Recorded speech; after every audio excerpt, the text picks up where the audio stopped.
పూరా local. Place మీరే decide చేయండి, టైం మీరే డిసైడ్ చేయండి. ఆఖరికి నీ జూబ్లీ హిల్స్ ప్యాలెస్ కు రమ్మంటే కూడా తప్పకుండా వస్తాం. కానీ మీరు ఏ అంశం మీద చర్చ పెట్టినా మేము సిద్ధంగా ఉన్నాం.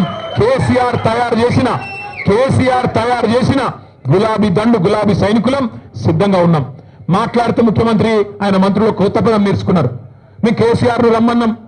అరే నీకు నేను ఒకటే అడుగుతున్నా ముఖ్యమంత్రి, మా పిల్లలు సోషల్ మీడియాలో పోస్టు పెడితేనే గడగడలాడుతున్నావు, నీకు కేసీఆర్ కావన్నా?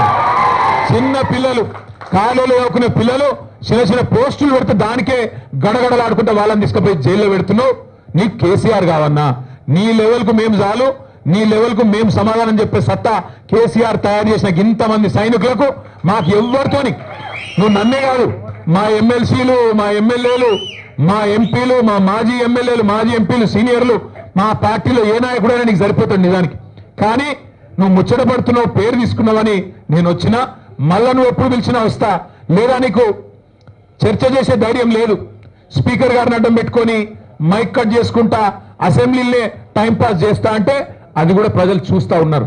నీకు నిజంగానే నిజాయితీ ఉంటే, నిబద్ధత ఉంటే చర్చకు రా, లేకపోతే ముక్కు నేలకు గీసి కేసీఆర్ కు క్షమాపణ చెప్పు.